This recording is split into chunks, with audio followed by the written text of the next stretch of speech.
Hello, David Lee Scales. Hello, Chaz Smith. Welcome back.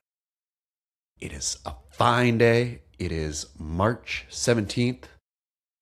This is Noble Rot 80, and it's St. Patrick's Day, David Lee Scales. Dude, I almost forgot. Did you? I did. I mean, we made the corned beef and cabbage last night, so I was totally prepared for it. But in the time since I've woken up this morning, I have not realized that it's St. Patrick. I do believe we talked last year about the leprechaun trap and all that stuff that I used to have to do. Did you employ that for young Austin? Did you turn your house upside down, put the little trail of sprinkles of what was it supposed to be? Confetti or something like that, rainbow confetti, into a little hut with gold? No, we kind of decided that we do not want extra work to do or one extra holiday, so we're putting it off until he figures out an awareness of it on his own. Well, you're just a smart man, because I will say, the even though it's just one day, even though that St. Patrick's Day comes around once a year, the years that I did that, it was way worse than Elf on a Shelf. Yeah, The amount of work, the amount of cleanup afterwards, all of it was a disaster. And then there's also the inevitable question, like Elf on a Shelf, it's like magical, right? The Elf on a Shelf moves around, but you never obviously catch a real leprechaun, which for a certain couple ages there, you're just breeding real solid disappointment of like, I set this trap up serious, right? Like the stick underneath the thing, this was perfect. And it was clearly tricked. The leprechaun was there. He tricked the thing. How did I not catch it? And just like, I guess I'm just not good enough. I guess I don't have skill. You know, it's a good thing you don't catch it because leprechauns are scary. And despite Lucky Charms' success and branding, the film franchise Leprechaun somehow trumps it in my memory and awareness. I am afraid of leprechauns far more than I'm afraid of elves. Well, here's your solve for young Austin then, is just show him Leprechaun. Be done with it. Exactly. Like, yeah, to show it to him tonight. Say, hey, we're going to celebrate today's St. Patrick's Day. You know what a creature that gets celebrated? Leprechauns. Let's watch a film about leprechauns. Boom, done. And then he'll be afraid every March as it rolls around. The point or the reality is, I'm still recovering from the holidays. We got Easter a couple of weeks away. There's just too much going on. I don't need to put another one in the middle of it. Are you going to go out at least today and pinch some buttsies? I forgot about that too. I forgot that was a tradition. I Yeah. thought you were going to say, have a Guinness, have a green beer. Pinching buttsies was honestly never on my bingo card I mean, or game plan. do you think you could if you went to your local coffee joint and you're standing in line and there's somebody just wearing gray on black and you just gave a little butsy pinch? Do you think, and you said, well, it's St. Patrick's Day. Do you think you could get away with it? No, because I don't think it was designated to butts. I think you were supposed to pinch the person, but it wasn't like you had to pinch their butt, right? If you chose to, that's on you. I mean, but let's be frank here. Is there a more pinchable part of the body than the butsy? No, well, it depends. If it's a really taut butt, it's hard to pinch. That's true. That's You true. need a big pinch, like a crab claw. The weirder thing I think would be if I was standing in line, minding my own business, not even realizing it was St. Patrick's Day, and my butt got pinched. I mean, would you be offended though? Or would you, if you turned around and anyone was standing there, it was a dude, a woman, old, young, doesn't matter. And you turned around and it's like, what? And they were like, St. Patrick's Day, dude, you're not wearing green. Would you be like, you got me? No, it does matter who the person is. You have to define the person. Really? If, What? if, An if elderly man. yes, I would be offended. Really? Or I think this just comes down to gender. If it was a chick, I don't think I'd be bothered as much as if it was a dude. I would be, if they said right after the pinch, after the butsy pinch, if they said you're not wearing green, I would have to say fair play, no matter who it is. I'd be like, you are playing by the rules, the ancient code of St. Patrick's Day. You caught me out. I'm like, you're a foot too low or a foot too high. You could have pinched me anywhere else. Why'd you pick my butt? We were standing in line at Disneyland one time. I was probably 18 years old. I have some younger cousins. He was probably 5 years old. We're standing in line, and there was this morbidly obese woman in front of us, like, um, a distraction by how obese that she was. And he's a 5 year old, so he hadn't seen a lot of morbidly obese people in his life.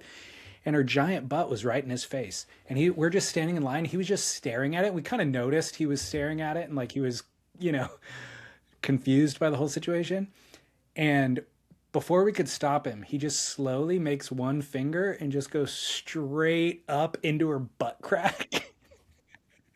Like just does a point, just straight. And like I saw it coming, but I was like, he's just looking at it. He's just curious, but he just went straight in the beehole, dude. Like it wasn't just in the crack. It was like he aimed right for the hole. And the woman was like, she was like startled. And we're like, oh my God, I'm so sorry. He was just, she wasn't even offended actually. She like laughed it off, but it was hilarious. See, that's my kind of woman right there. I wouldn't be offended either. Fair play if you're morbidly obese or on St. Patrick's Day. Then all's fair. Yeah, I got to retell him that story. I haven't told that story in a long time. I wonder if he even remembers us telling him. That is very, very funny. Well, it being St. Patrick's Day, you would think the show would be St. Patrick's themed, but it's not. The theme of today's show is Yes, Chef. And chef is all in caps with an exclamation because it is Yes, Chef. Serious. But before we get into the theme, a couple headlines here. Oscars, of course, was on Sunday. Did you watch? Did you have any opinions? I did not watch, and the only opinion that I have is directly related to your prognostication. Is that the right word from Yep. last week about Timothy Chalamet? Done. I couldn't believe it. I didn't think he was a lock to win, but I thought Marty Supreme was a lock to win some things. Yeah. They got completely ignored. And I saw the internet saying, yeah, it's because of Timothy Chalamet's remarks. And I'm like, dude, when you brought it up, I thought it was just in jest and kind of like a talking point to make fun of. But it really does feel like the tide shifted on it. It was the death and dismemberment of Timothy Chalamet happened before our eyes in real time. The ballet and opera comment, I think, was the cherry on top, or that's the straw that broke Lil Timmy's back, was the opera and ballet comment. I think that reading all the press since then, because everybody's like, how did this, it's New York Times, all these features, opinion pieces on what happened to Timothy Chalamet. I read one yesterday that basically said Timothy promised sort of the dawn of a new leading man, right? A sensitive leading man, a sort of feminized leading man, essentially. In touch with emotions, all this kind of stuff. It's a new era. And it turns out that Timothy Chalamet is or acted like the same old, but worse, right? A real smirking, arrogant, too, obsessed with himself, all of it. So yeah, he did not deliver on the promise of a new leading man. And I think people got sick of it. The general public, or at least the kind of Hollywood paying attention voting. So that's a fascinating point. Him masquerading as a new leading man, but embodying all of the old stuff that people are fed up with. Yep. Yeah, exactly. I saw him interviewed by somebody, or I just saw the interview since the Oscars, but this interview was from 3 months ago. I want to say it was George Stephanopoulos who was interviewing him. And Timothy was saying, he was like, I'm guaranteed to win the Oscar, basically. He's like, I know this is terrible for my PR team's going to be mad at me. I know I shouldn't be saying these private thoughts out loud, but this is, a career defining role. And I think I delivered on the performance. And I think it's a all foregone conclusion that I'm going to win. And I'm like, wow, what a dick. Bold. I mean, did you hear his speech? I think the tide started turning, I believe, if one person can, or if a social scientist can pinpoint the moment when Timothy Chalamet began to be killed and dismembered. Did you see his, I think it was Screen Actors Guild Award last year when he won for Bob Dylan for a whatever unknown, and he got on stage to accept his award, and he said, look, I aspire to be one of the greats, and I know you're not supposed to say that out loud, but I want to be like Michael Jordan. And like he went through, Marlon Brando, he went through actors, and then on to like Michael Jordan, da da da da, right? And said something like, "What? Like this award doesn't make me one of the greats, but it's another step along the way, and it fuels my fire. Thank you very much." Style. And on the surface, when I saw it, I was like, I guess like that's fairly bold. But internally, I'm sure, it's at least he's being honest. He wants to be one of the greats. But looking back on that, I think that thing aged fairly poorly. It was like this, 29-year-old kid coming up saying, I'm going to be Yeah. Michael Jordan. And I read something about that too, saying, look, it's a bad look when you're taking movies. Even if you're taking them that seriously internally, you don't elevate filmmaking and film to like, world peace style. Like I think you No. mentioned, I can't remember who he mentioned in there, but it was like you got to have a little bit of, hey, I'm just at the end of the day, I'm just making movies and I'm entertaining people. And while entertainment is important and bringing emotion to people is important, especially during hard, dark times and all this stuff, but it's not. I'm not curing cancer. And yeah, that was I think I think you shouldn't even elevate it to sport. Like yeah, Michael Jordan earned those accolades um, unquestionably, like objectively. But with acting, I feel like it's us, the viewing audience, who should determine whether or not the work is good. sure. And so I think it's okay for him to aspire to be one of the greats, but we will decide if you are one of the greats. A great point. And you can't, and you should never say it. Like you shouldn't say I'm aspiring to be one of the greats because all of a sudden now you've weighed the scale in a bizarre way. Because now I'm going to be watching Timothy Chalamet's performances. Like you do yourself a disservice, I suppose, right? Like I'm like, well, are you one of the greats? Like, are you like stinking Marlon Brando in whatever? Are you like Paul Newman in Butch Cassidy? I don't think so, Timothy Chalamet. Like, so it makes me even discount Yes. performances that I would have thought were otherwise really good. Yeah. And I would be annoyed if Michael Jordan was saying, I mean, Muhammad Ali was saying it, like, I am the greatest. I would be annoyed by that personality trait, but also I would watch him play and go, You're the well, I greatest. guess it is what it is. I Yeah, can't really argue with that. Guy's earning it, and somebody's going to pay him for it because he's going to win everything. Timothy Chalamet, on the other hand, yeah, I can have my own subjective opinion about the quality of the work. exactly. It's like professional surfing, Timothy Chalamet. Check this meme out, by the way. I thought you'd appreciate this. Yeah. How to Lose an Oscar in 10 Days, and it's the cover of the film, of course, How to Lose a Guy in 10 Days, and his face is plastered over Kate Hudson's, and of course, Matthew McConaughey is in both roles. Timothy Chalamet. Well, Timothy Chalamet, I will give him a little bit of credit for.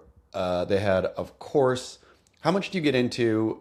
I don't feel you get into this very much, but when there's an incident and then they get the both body language experts and lip reading experts, or yeah, in there to evaluate. So, of course, Timothy Chalamet being the center of attention, and of course, there was a ballet bit during the opera or during the Oscars that had been pre-planned. Misty Copeland, one of the greatest American ballerinas ever. She just retired from American Ballet Theater, ABT, this year. But for the performance of the Sinners, one of the songs from Sinners, there was, it was like in some, I don't know, blues bar kind of thing. And they had a variety of dancers, styles of dancing in there. And the end was Misty Copeland coming out doing a bit of ballet. So, and then of course, Conan O'Brien made a jab about opera and ballet. And so, camera on, Timothy Chalamet. And the lip reading and body language experts said he took it on the chin, that he was being a good sport about it all. So I was like, good job, Timothy Chalamet, that he wasn't being defensive in his body. But then the lip reading expert came in later, and at some point during the Oscars, he leaned over to Kylie Jenner and said, "I hate this," and then said something else, but ended with, "I'm going to need a big cuddle afterwards." Gosh. So I would like to, of the various skills that I should dedicate some time to learning in my life, lip reading should be one of them. Yes, I would love to be a lip reader. I know. Secondly, we need to hire the body language expert to watch Stab in the Dark to determine Kelly Slater's deception level. That's a side note. And then lastly, I saw a meme comparing Timothy Chalamet's look with Blanche from the Golden Girls. He had the same haircut. He was wearing the exact same suit with like shoulder pads that Blanche would wear from the Golden Girls. So I thought that was funny too. Amazing. It's crazy when the tide turns, right? You're Timothy Chalamet. Everything, wind at your back. You can do no wrong. Girls love you. Guys want to be you. You're getting the best roles. You're getting nominated for all the awards. Life is good. And then it all ends. Like, I wonder if you're Timothy Chalamet, if you think, I suppose this is the position he's in, and depending on how he reacts to this, will determine his fate moving forward. If he goes inside and says, you know what, I'm going to examine my behavior during the last year. I'm going to see how I lost the room, right? And I'm going to do some personal work. But I'm not going to think too much. That's probably part of the problem. It's probably part of how it went wrong is I was self-obsessed, right? And so I'm going to think, this was my fault. Or if you think, and you have people in your ear saying the public is fickle. The public they're just looking for a pile-on. They're looking for somebody to lynch. They will turn on you. Beware of the public. And then you get like, I don't know, a thicker skin, I suppose, but also just a nasty attitude.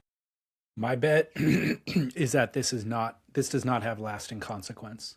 Yeah. I think this is a fun story of the week. The worst consequence is that he potentially lost an Oscar because of it, that he could have won, which is significant, of course.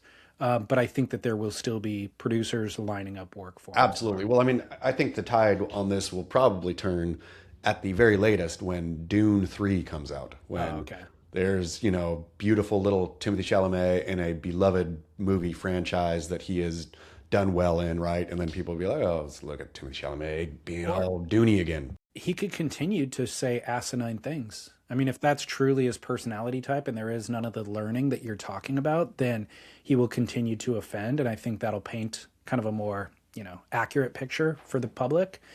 But interesting, let's take notes on Will Smith. My thought when he slapped Chris Rock at the Oscars was this guy will never work again. Yeah. And I personally, not a big fan. Not a fan. And I was never a big fan anyways, but I was fine with him if he was in something. Take him or leave him. Totally. At that moment, I was like, wow, that is so wrong that I will never support this guy again in any way, shape, or form. And thankfully, he hasn't made anything since then that I thought was interesting enough to where I wanted to watch that and confront my own, promise to myself.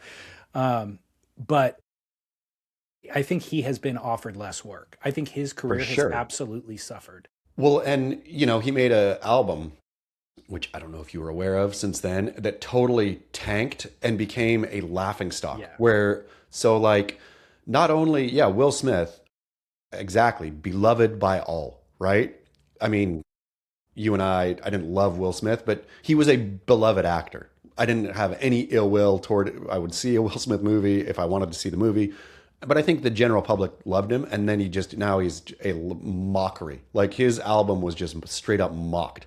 Yeah. But it was also a stupid album. It was a stupid album, and the way he promoted it was embarrassing. Yeah. But I'm glad to see, because to me, Timothy Chalamet's remark was flippant, and maybe it revealed something that was inside his heart, or maybe it was just set off the cuff in jest, Will Smith's thing, to me, illustrated a dark struggle that he was going through, and that he then enacted out on somebody else.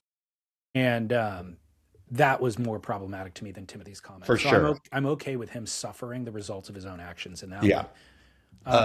Well, let's get into the theme here. Wait, real quick. I just want to give props to Michael B. Jordan. Yeah.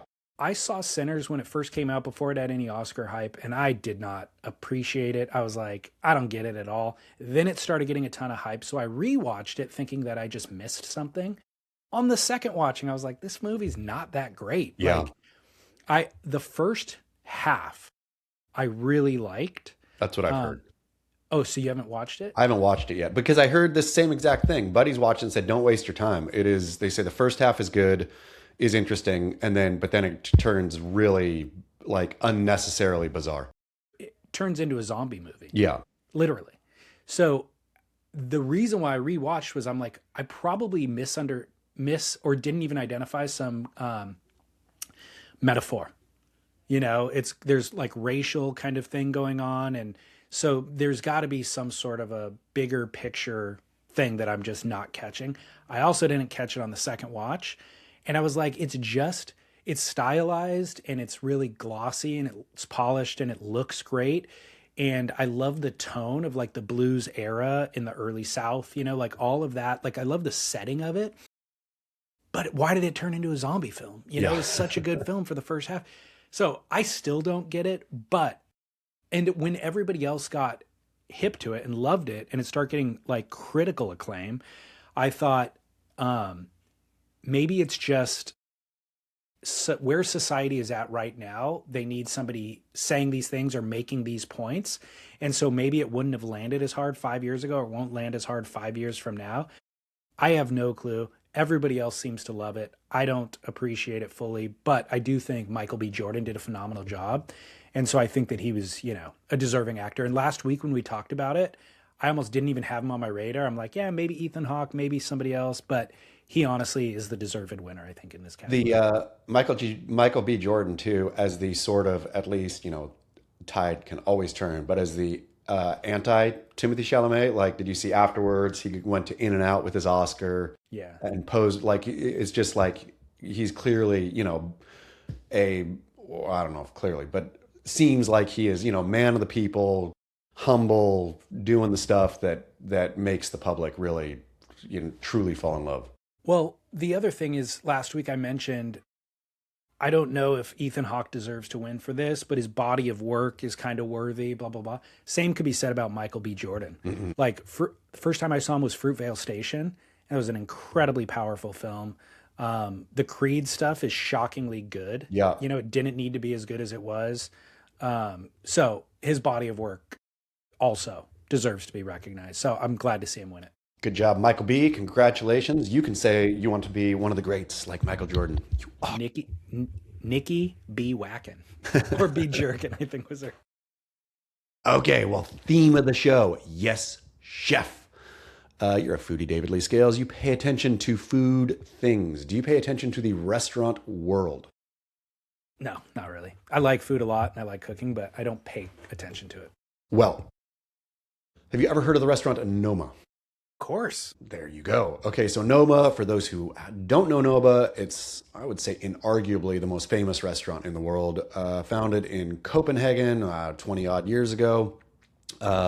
Multiple Michelin stars. It kind of redefined or what fine dining is, right? I don't know about redefined, but I don't know, became the gold standard of fine dining. And any chef who went and worked at Noma would go start their own restaurant that would become the hip need to eat at restaurant around the world. Founded by a guy named Rene Redzepi, the chef Rene Redzepi, which, even Rene Redzepi is sort of even if you're not big into foodie stuff, is not a household name, but sort of. Well, they did a pop-up. Noma did a pop-up in Silver Lake here in Southern California, Los Angeles.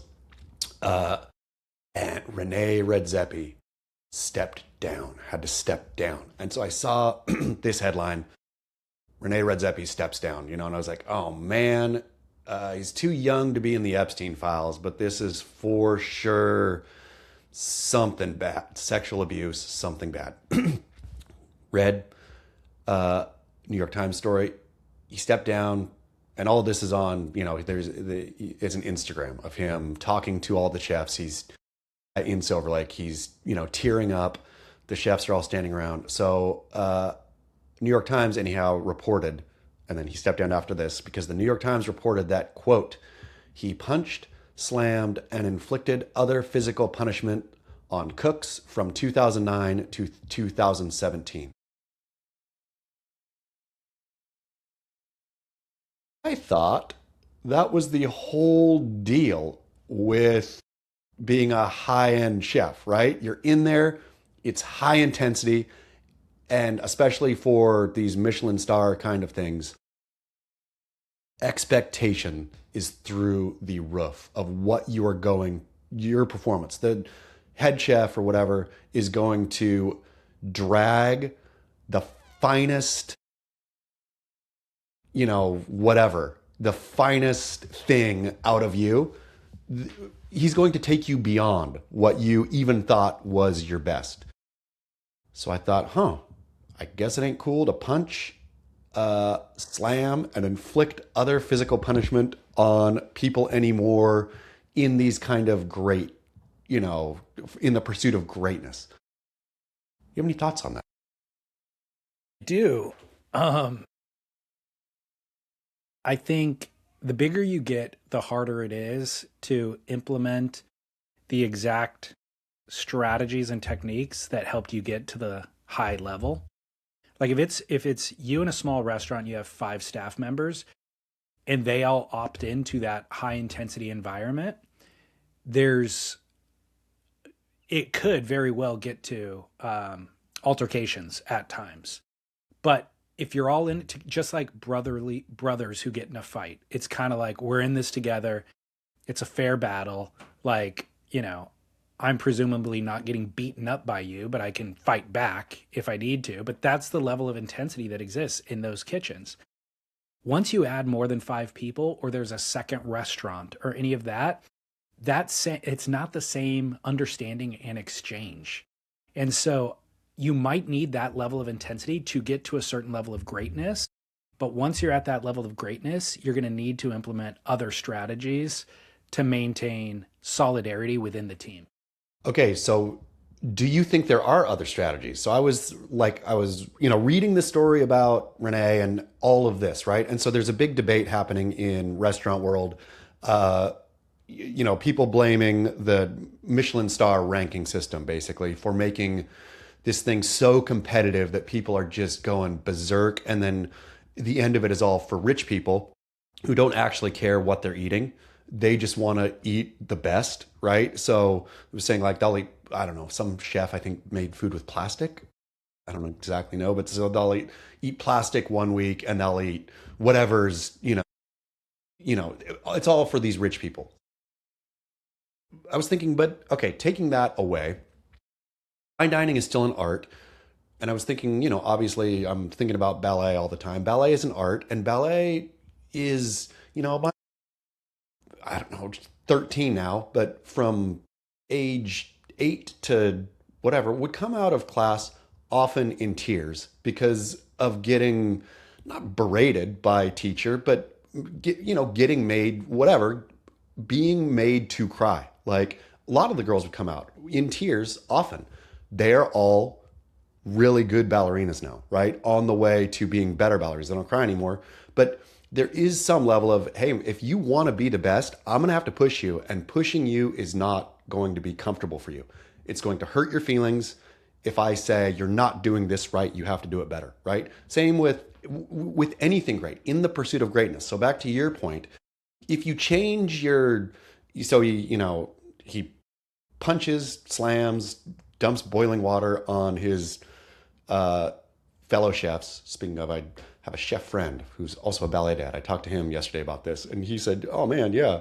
He said he's had boiling oil dumped on him like by a chef, and he said you just gotta buck up and come back the next day and show that it doesn't bother you and show that you're willing to push through. But anyway, to your point, once you stop doing that, once you stop pushing people to their beyond their max, does the product uh, diminish? Um, in that guy's kitchen, in Rene Redzepi's kitchen, probably, because that's the technique that was applied to get there. But he's not the only example, or chefs like him aren't the only example of great restaurants in the world. I think the best counterpoint is Thomas Keller. And Thomas Keller is more highly regarded than Rene Redzepi, and he's been doing it for longer, and he has multiple restaurants that do it at a high level. Um, the French Laundry in Napa was his first that had, 3 Michelin stars, best restaurant in the world, multiple years, blah, blah, blah. Then he opened another one in New York called Per Se. And the exact question was, can you replicate this? And it wasn't a replica, it was a different concept, different food, all of it. Per Se is now more highly regarded than French Laundry, arguably. And he has others as well. And his method is definitely not violent. And trying to get out of the sun. Yeah. Sorry. His method, he seems like a very calm, pragmatic, but, stern, authoritative leader.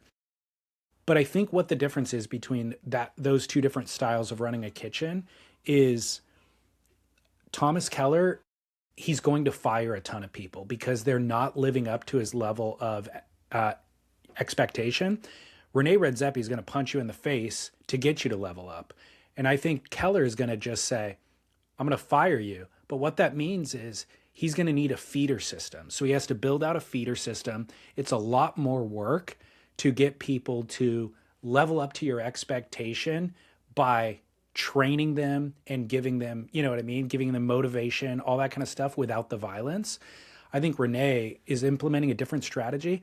And now what that ends up doing, though, is it puts the onus on Rene to know where the boundary line is and know how to apply the punishment. And I wouldn't necessarily trust him to do that 100% effectively. There's going to be times where maybe the employee didn't deserve the punishment, but he's redlining because of all the stresses in his life, and he's going to pour hot oil on you, and you don't deserve it. And that becomes a problem for him and the restaurant and the quality of the food. Okay, would you, in these two scenarios, would you rather just be fired or would you rather be punched and told to level up? Would you rather be basically given an opportunity to keep pushing, or would you rather be like, hey, it ain't worth it. Don't just fire me. Don't punch me. I mean, I'd rather be fired. Really? I'd rather be punched. No, I think if Thomas Keller sees the potential in the person and knows that they have the ability to do it, he's probably not going to fire them. You're getting fired because you are not at that level of talent and skill. And the Rene Redzepi thing, if you're not at the level of talent and skill and he punches you, that's not going to get you to the level of talent or skill. Are you sure? I would say the punch is coming more likely because you are lazy, not delivering on there's probably reasons that you're not, and he's trying to wake you up and get you to that point. But if you're not competent, I as an employee am going to bring my A game every time.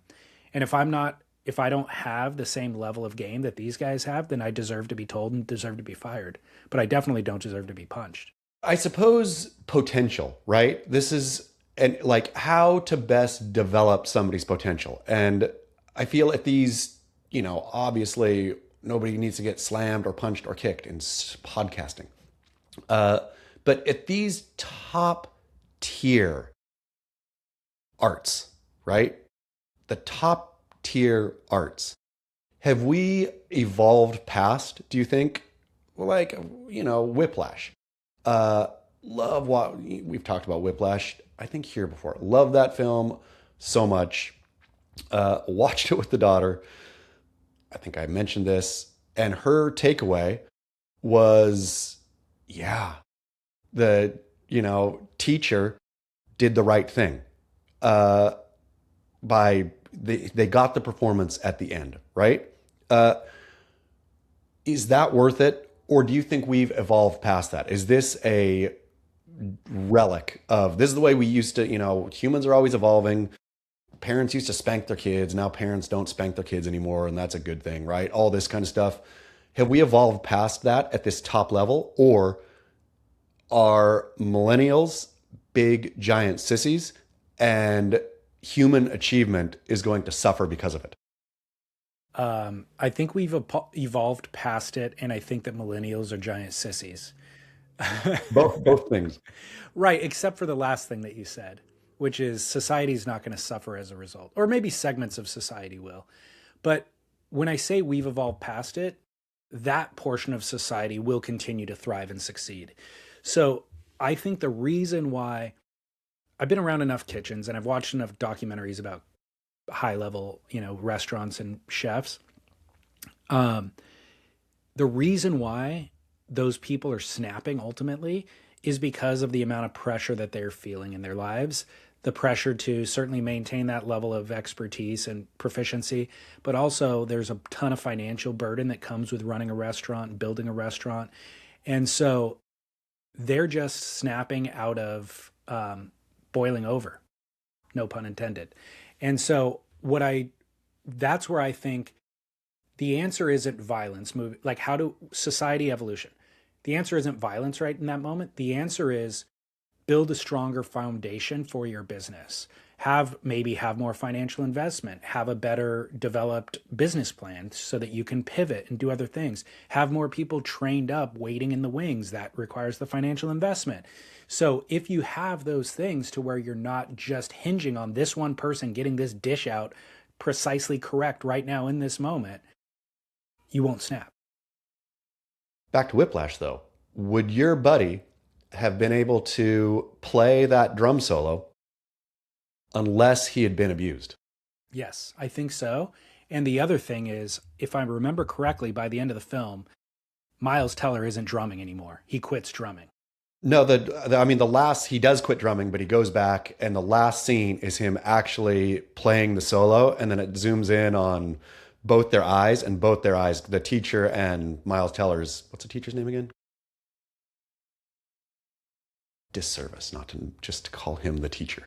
I just remember when he won an Oscar for that, he was also doing State Farm commercials, and Yeah. Harris was hosting. He came back on stage and he goes, he won an Oscar. Dun, dun, dun, dun, dun, dun, dun. Very funny. I forget that guy's name too. That's a Yeah. shame. In any case. Yeah, no, yes, I think that you can achieve it without the abuse. And more importantly, the abuse strategy leaves a lot of disaster in its wake. In the people who never leveled up, but also in the top performers who end up quitting the discipline after the. I mean, absolutely. So this is the, I guess, essential question here is, what are you willing to sacrifice for greatness? One, is greatness worth that cost? Two, and is there another way to be great other than, being pinned? Well, I think I would love to be able to give complete black and white yes no answers, but the reality is there's absolutely some people who need to be threatened with abuse in order to kind of step up and get outside of their comfort zone. Everybody's different. People have different learning styles. So some people need that. There's also a segment of people who don't need that, and they will actually buckle under that, and they're never going to perform at their best by being screamed at. So they also need a different type of teaching.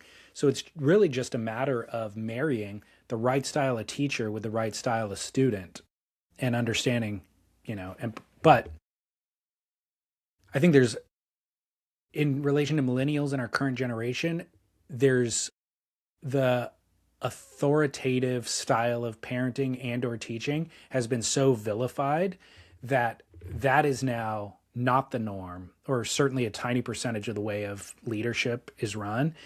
And as a result, you have a lot of people who kind of need more direction and need more discipline and need more prodding, and they're not getting it. So we might see an overcorrection. And that might be what the manosphere is trying to do, is the overcorrection into that way of like, I am a brave, bold, strong leader for you to follow. And then there'll be kind of a settling down into the middle.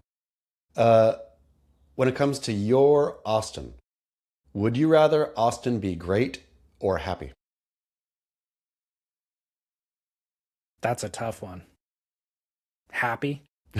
Yeah, I mean, I think if you're great and not happy, then, but man, like what if, the generations from now, Austin is remembered as the finest artist or, whatever of history. Well, so again, even you saying that, my brain doesn't want to do the dichotomy. The either or. Yeah. I'm like, I would like him to be both things. And so what level of greatness do you sacrifice for happiness, Exactly. I mean, I think there is watching it and watching daughter go through it kind of in ballet, right? And watching other ballerinas. It does seem like there is there is a happy medium at some point. You can be both great and happy, but navigating that is a pretty tough, pretty tough trail. I think the pursuit makes me happy. Like the pursuit of the greatness and the challenge and all of that stuff actually gives you purpose and gives you meaning. So happiness is such a weird word. You know, I get happy when I get drunk, but I don't want to live in that state constantly. The hard things that I do, whether it's work or let's say push ups, I'm not happy, but at the end of it, I'm very satisfied. Yeah. And so the better question is like, do you want your kid to feel satisfied or do you want them to feel happy? You know, the happiness is fleeting and it's often induced by external factors that are outside of my control. Like the things that are in my control that I can kind of commit to and work through that's what makes me sleep well at night. Wisdom from David Lee Scales. Well, I think I think it is. J.K. Simmons is his Yeah, J.K. Simmons, thank you. Did you have to search it up or Yeah. oh, good job. Google. Man, the brain just slowly rots. Well, I do think it will be a continued interesting dialogue, I suppose, and that was my just thinking, have we evolved past, abusing people basically for greatness, or are we going to suffer because we've all gotten soft?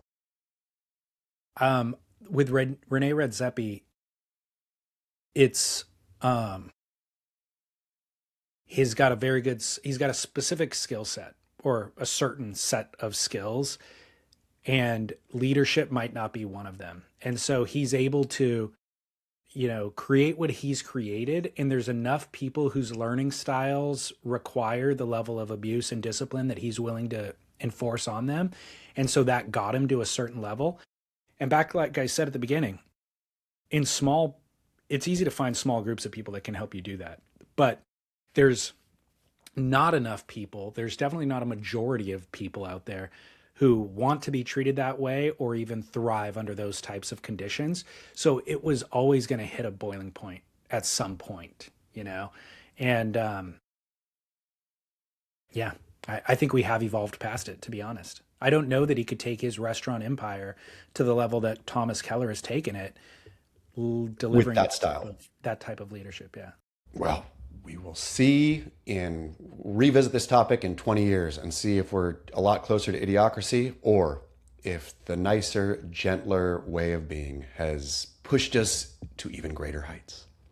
Yeah. And the flip side of this is there's countless number of restaurateurs who lost all of their investment because they weren't willing to hold their staff accountable and require the best of them. They were just like had a good restaurant idea and they're a good chef, but terrible leaders, and they lost everything. And their names are unknown. Sorry about it to all you unknown great chefs out there.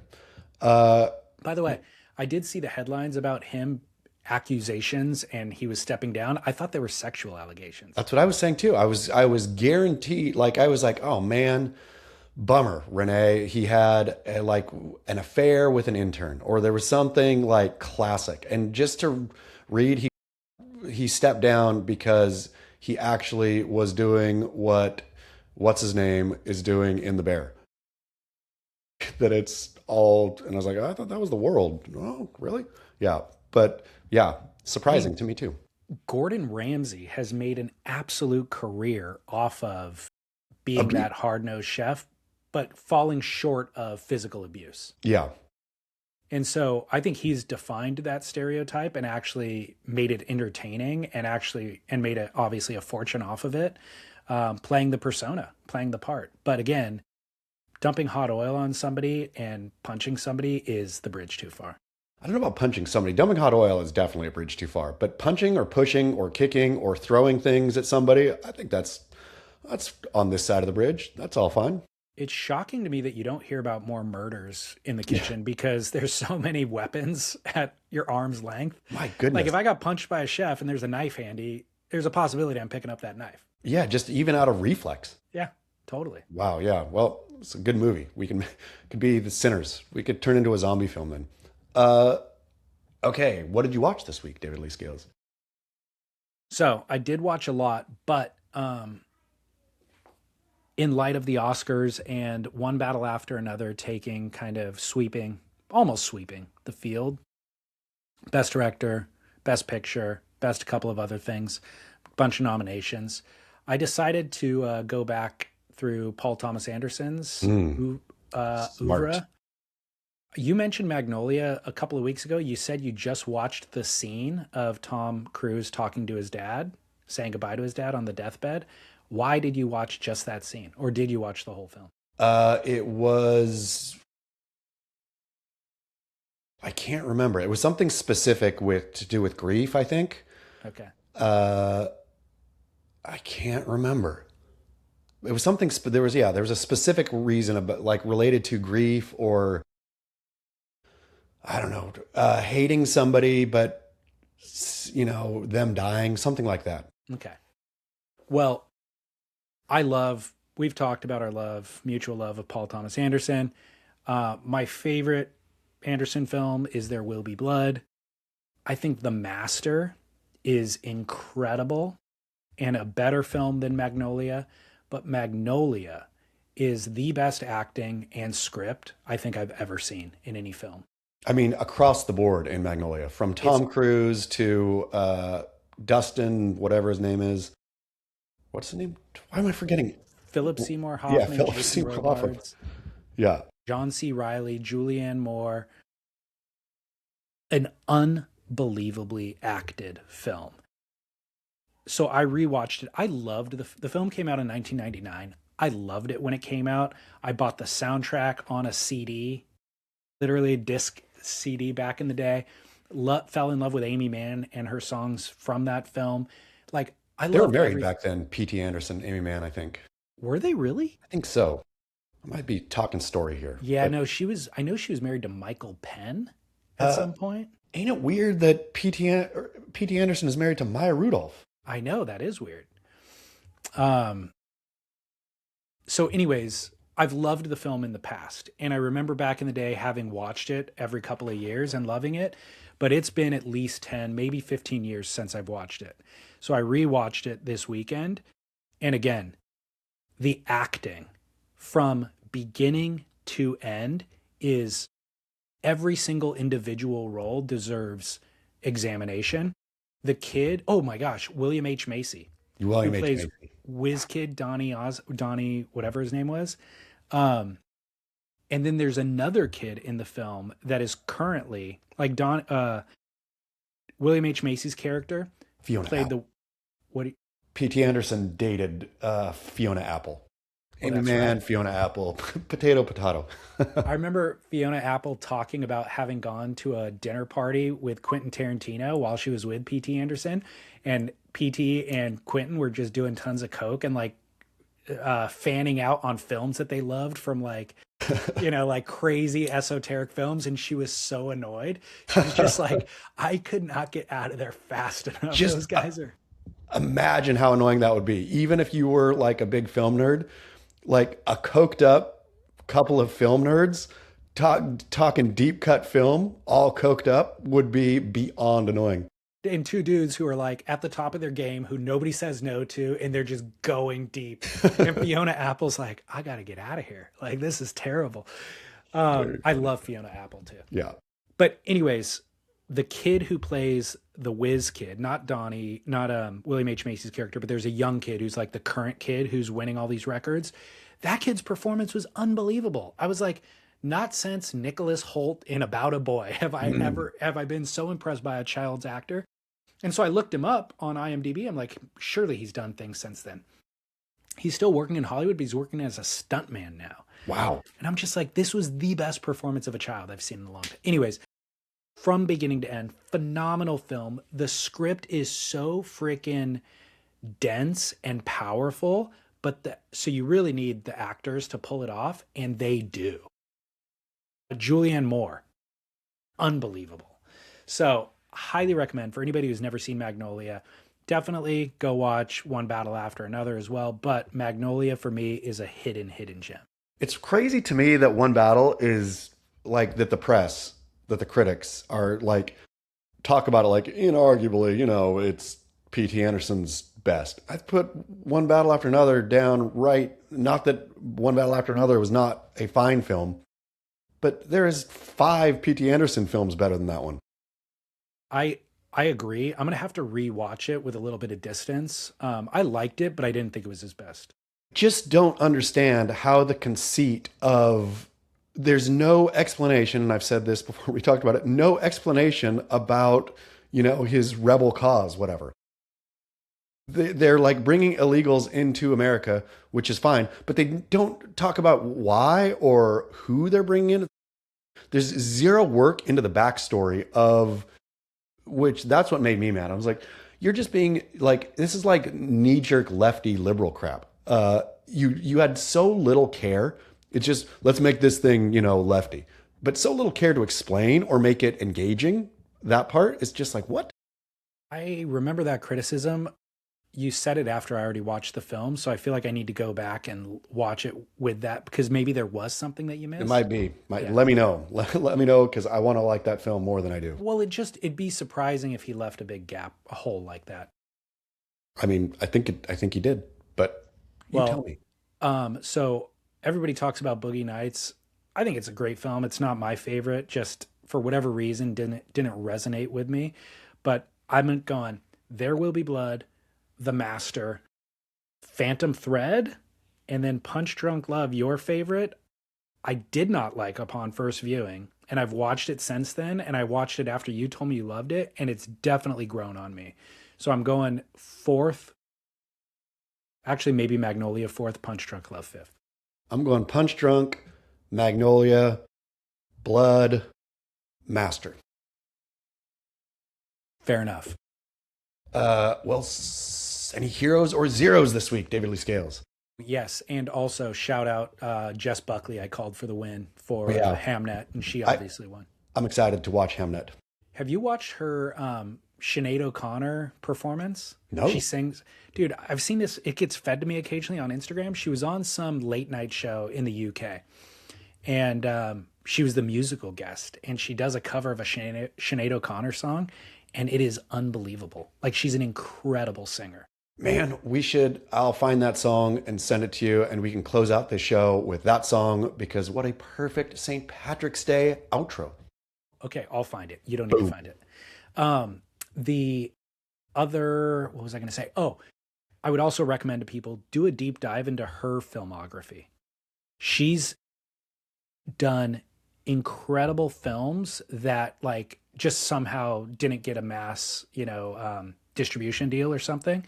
But like over the last couple of years since I discovered her, I'll be scrolling through whatever's available on HBO and it has her face. And I'm like, I guess I'll watch that. I know nothing about it. Every time I watch one of her films, it's fantastic. So do a deep dive. Happy to go Hamnet. I'm going to start with Hamnet and then dive from there. Yeah, Hamnet for sure. Okay, hero and zero. Let's start with a zero. And I've got a clip that I want to share with you.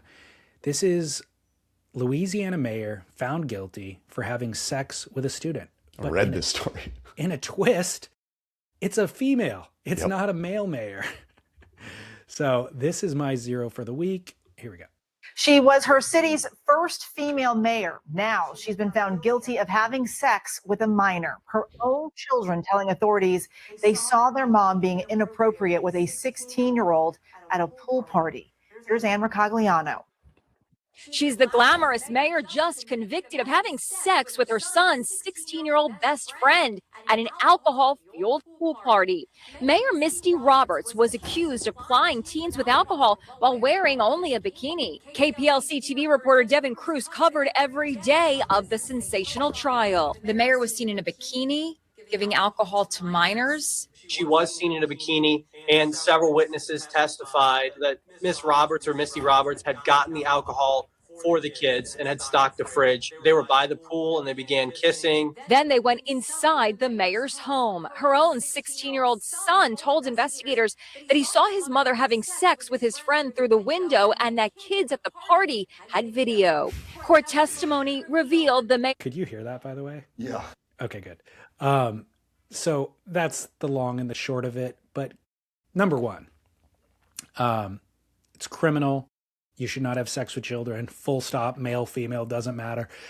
But can you imagine the horror of being a 16-year-old and finding your mom having sex with your buddy who's 16 years old and the other kids are filming it?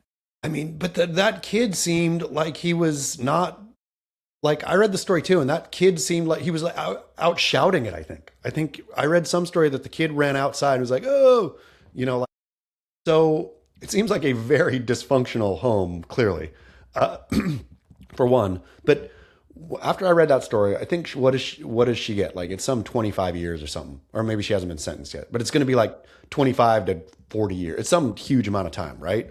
Yeah, she hasn't. When I first watched this, it was 2 weeks ago, and she had not yet been sentenced. But I think it's not like, oh, she gets 16 months or something. It's like a giant chunk of her life will be in prison.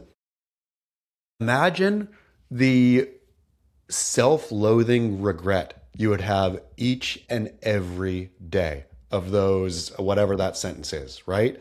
Of how did I let myself do that?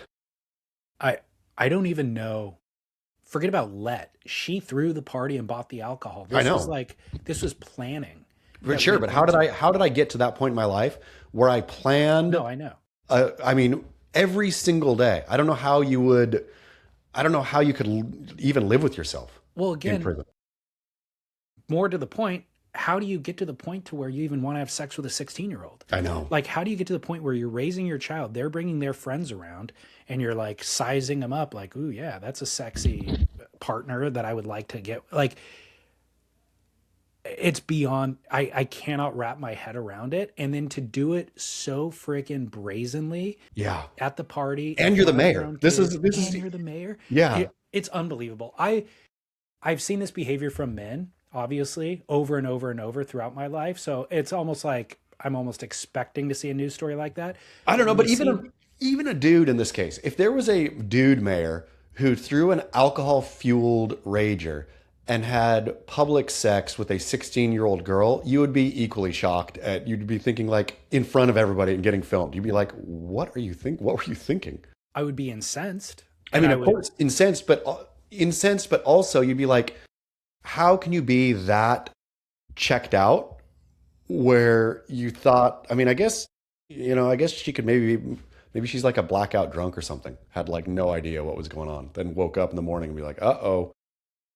Could be, but weird that she made it to become the first mayor of this, first female mayor of this town, if she is a blackout drunk and had. I mean, but that's you hear stories about those people who are blackout drunks, and they're like, they drink to a point and then have no control over their actions or memory of what they did.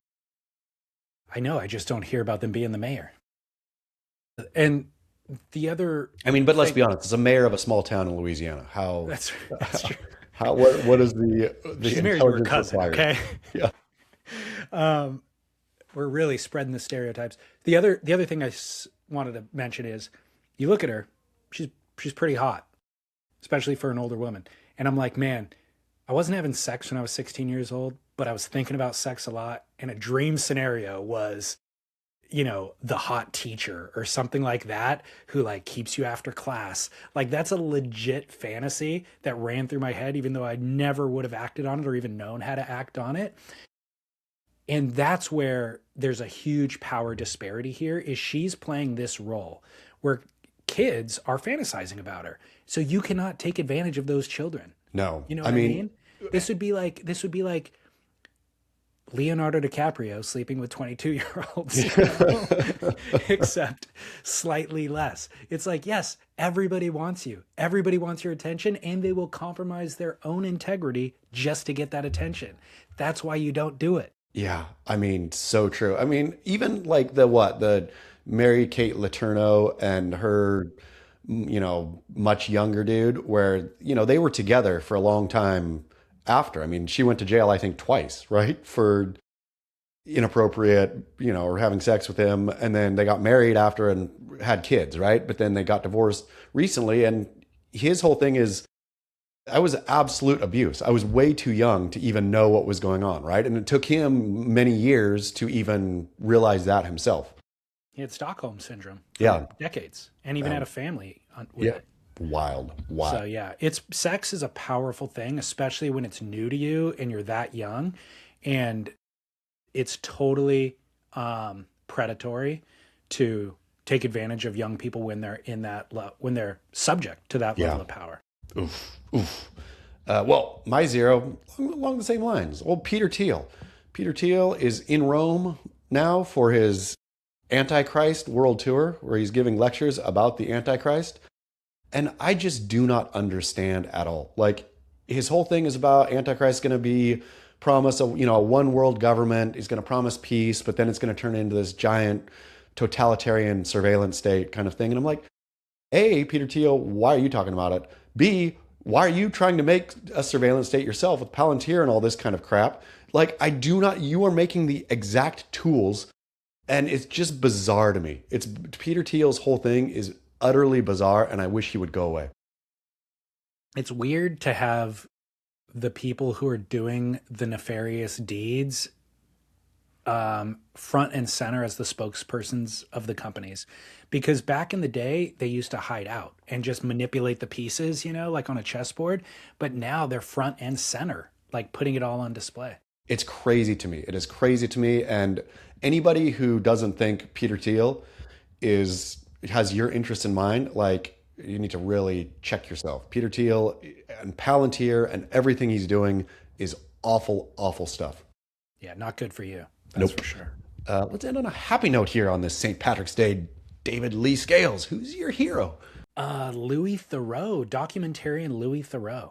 Nice. Good one. I'm such a huge fan, and I mentioned the Manosphere earlier in the conversation because it was on my mind having watched his most recent documentary on Netflix. It's called Inside the Manosphere. Have you seen it? No, I haven't. Are you familiar with him or it? I love Thoreau, but haven't seen or heard about this documentary yet. Okay. So Louis Theroux came up in the 90s making documentaries on BBC. And then they had, I think, a couple of different series that he did. And then he would do interviews occasionally with people. So he has decades of work that you can go back and watch. And a lot of it's on YouTube. And a lot of it is like him diving into some subculture. There was a good one that I watched a while ago of like neo-Nazis in the South, basically. And he goes and he doesn't like pretend to be anybody other than what he is. He's just there to like learn about him, and they let him in his house, and lots of time there's tons of tension once they figure out like he might not be showcasing them in the best light just based on the questions that he's asking them. But he does such a good job. And I want to say he's probably a comedian originally, because he's got a very dry British sense of humor and wit, but it's perfect for getting into letting people reveal themselves, basically. So his most recent documentary is called Inside the Manosphere.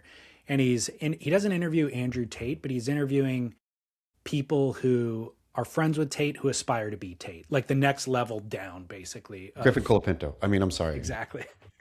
Cole Houshman. Cole Houshman. He's interviewing the next level down of influencers who are definitely like making tens of millions of dollars off of playing the persona of the alpha male online, which, by the way that you make the tens of millions of dollars is by selling product to your followers. And so the product is always some, creatine or bull's balls that you eat or take a pill for or whatever. But I watched it, and again, he doesn't even make any claims about who these people are or labeling them in any way at all. He's just spending time with them and interviewing them. And they reveal themselves, and they reveal their motives, and then they reveal the relationship with their own mother or their own father or the way they were raised or whatever. And ultimately, they're doing it for clout. They're like, sweet, we're going to be in a Netflix documentary. This is great for my business and my followers. But ultimately, what I walked away with after watching this, and maybe you'll walk away with something else, but it's showcasing insecurity and trauma masquerading as leadership and guidance, but only to take advantage of other weak, insecure, and traumatized young males. Yeah. It very much feels like a Ponzi scheme. It's these guys going like, I'm a badass. I just earned $6,000 this morning. Here's how you do it. Follow me, blah, blah, blah. But the following me is sign up for my course and buy my stuff from my advertisers. And there's other males who do it. Like one of the guys that they were featuring, he has like a financial advice, like follow me and my advice for how to invest your money. Well, then you look up with the Better Business Bureau or people who've actually used the service, and everybody's like, I lost all my money. Yeah. Basically, he's taking my investment and he's not doing anything. He's using it to live this lavish lifestyle, you know? So what these, again, you get into the backstory of these people, traumatized, never dealt with the trauma, masquerading, just as people often do. Like, I'm hurting, I'm going to act bigger and more tough than I really am, but it's a veneer. And then the people they're taking advantage of is them when they were younger, you know? And so it's just such a really, really troubling reflection of where young males are at in our society. But I think it's a cry for help as well. Anybody doing the work, and I don't know who is doing the work, but I'm sure there's organizations that are trying to rescue victims from that stupid manosphere, and more power to anyone trying to break that dumb thing. Totally. And Cole Hashman, be better. Louis Theroux is the hero for that exact reason. Great. He's really putting up a mirror and shining a light. Love it. Thank you, Louis. My hero for the week is former Baywatch actress and the OG Baywatch, Alexandra Paul.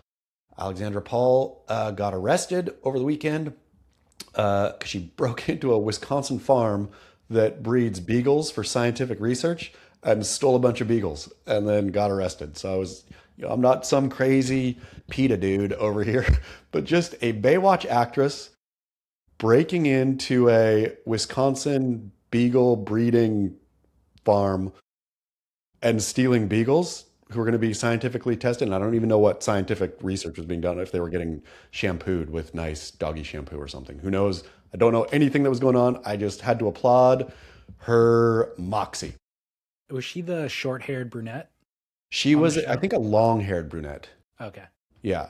I looked at her picture and I remembered her from the show, but she wasn't like one of the major. But I mean, she was in the major cast, but I don't recall many storylines where she was featured. I remember her name for sure. Yeah. Well, that's bravo. Funny and quite the pivot of career path for her. Good job. Good job. I like people who put their monies where their mouths are, and she clearly cares deeply about either animals or dogs, or maybe even just specifically beagles, and saw a injustice and went and did her part to right. Very funny. Well, anything else to add, David Lee Scales? That's all I got. Great. Thank you so much, dear listener. Happy St. Patrick's Day if you're listening to this on St. Patrick's Day. And if you're listening to it the day after, I hope your hangover is good enough. Until next week. I feel like corned beef and